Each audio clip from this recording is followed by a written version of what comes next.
రాసే విజయం సాధించారు. తిరుగులేని మెజారిటీతో కూటమిగా పవర్లో ఉన్నారు. అయినా కార్యకర్తే అధినేత అంటోంది టీడీపీ హైకమాండ్. క్యాడరే లీడర్, వాళ్ళ కష్టం మీదే గెలిచాం, వారి సంక్షేమమే తమ ఎజెండా అని చెప్తోంది. కార్యకర్తే అధినేత నినాదం వెనుక వ్యూహమేంటి? సైకిల్ పార్టీ గేర్ మార్చిందా? పార్టీతో క్యాడర్ అటాచ్మెంట్ పెరిగేలా స్కెచ్ వేస్తున్నారా? పదవులు ఇస్తూ ఆపదలో అండగా ఉంటూ కార్యకర్తల భుజం తట్టడంలో ప్లాన్ అదేనా?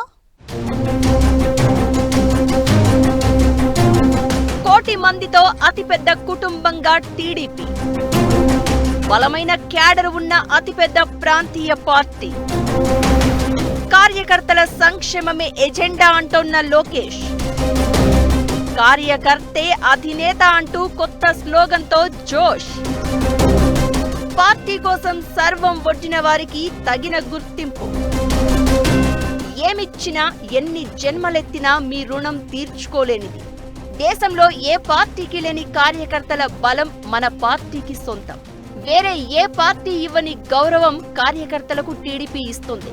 కార్యకర్తల మనోభావాలను, అభిప్రాయాలను గౌరవించే ఒకే ఒక పార్టీ టీడీపీ.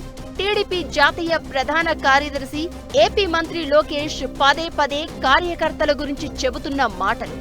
నిజానికి టీడీపీకి హార్డ్ కోర్ క్యాడర్ ఉంది. పార్టీ పవర్లో ఉన్నా, ప్రతిపక్షంలో ఉన్నా జెండా మోసేవాళ్లు కోకొల్లలు. ఏకంగా 1 కోటి మంది సభ్యత్వాలు ఉన్న టీడీపీ ఏ కార్యక్రమానికి పిలుపునిచ్చినా ఎప్పుడూ సక్సెస్ అవుతూనే ఉంటుంది. అయితే ఈసారి ఏకంగా బంపర్ మెజారిటీతో కూటమి పవర్లో ఉంది. పైగా టీడీపీనే 134 సీట్లతో పటిష్టంగా ఉంది.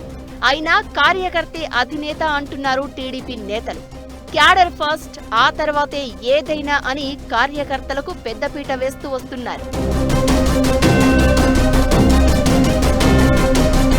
సీఎం చంద్రబాబు పదే పదే చెబుతున్న మాట పొలిటికల్ గవర్నెన్స్. 5 ఏళ్లలో దెబ్బతిన్న వ్యవస్థల్ని గాడిన పెడుతూ అభివృద్ధిని స్పీడప్ చేస్తూనే పార్టీ పటిష్టతపై కూడా ఫోకస్ పెట్టారు. ప్రభుత్వం ప్రభుత్వమే, పార్టీ పార్టీనే అంటూ అన్ని స్థాయిల్లో పార్టీ నేతలకు, క్యాడర్కు ప్రాధాన్యమివ్వాల్సిన అవసరాన్ని గుర్తించారు. కష్టకాలంలో పార్టీకి అండగా నిలిచిన వారికి ప్రాధాన్యమిస్తూ కొంతవరకే నామినేటెడ్ పోస్టులు భర్తీ చేశారు.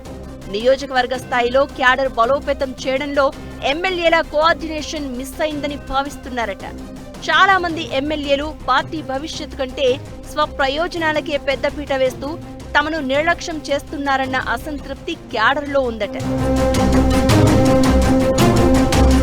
ఇక గత 5 ఏళ్లలో టీడీపీ నేతలు, కార్యకర్తలు కేసులు, వేధింపులు తట్టుకుని పోరాడారు.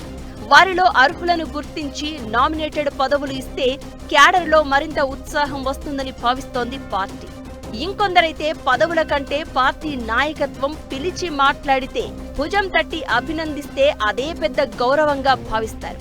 కానీ ప్రభుత్వం ఏర్పడి ఏడాదైనా అలాంటి గుర్తింపు రాలేదన్న భావన చాలా మందిలో ఉందట. 2014-19తో పోలిస్తే నామినేటెడ్ పదవుల భర్తీలో చంద్రబాబు కొంత వేగం పెంచారు.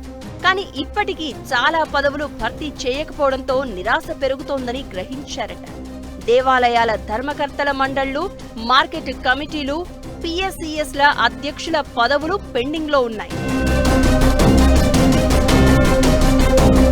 1 కోటి సభ్యత్వాలతో పెద్ద రికార్డ్ సాధించింది టీడీపీ. అందుకే కార్యకర్తే అధినేత అనే స్లోగన్ తీసుకున్నారు టీడీపీ జాతీయ ప్రధాన కార్యదర్శి నారా లోకేష్. ఇప్పటికే కార్యకర్తల సంక్షేమ నిధిని ఏర్పాటు చేసిన ఆయన 2500 మందికి పైగా కార్యకర్తల పిల్లల చదువులకు సాయం అందించారు. వివిధ ప్రమాదాల్లో చనిపోయిన 5000 పైచిలుకు కార్యకర్తల కుటుంబాలకు 2 లక్షల చొప్పున సాయం అందజేశారు. అనారోగ్యంతో బాధపడుతున్న వేలాది మంది కార్యకర్తలకు వైద్య సాయంతో పాటు 2000 మందికి ఉద్యోగ, ఉపాధి అవకాశాలు కల్పించారు. 5000 కార్యకర్తల కుటుంబాలకు అండగా నిలిచి 19 కోట్లు సాయం చేసినట్లు పార్టీ చెబుతోంది. జెండా మోసే ప్రతి కార్యకర్తకు అండగా నిలవడమే ఎజెండా అంటోన్న టీడీపీ నామినేటెడ్ పదవుల భర్తీతో క్యాడర్లో ఉన్న కాస్త అసంతృప్తిని కూడా చల్లార్చేందుకు ప్రయత్నిస్తోంది.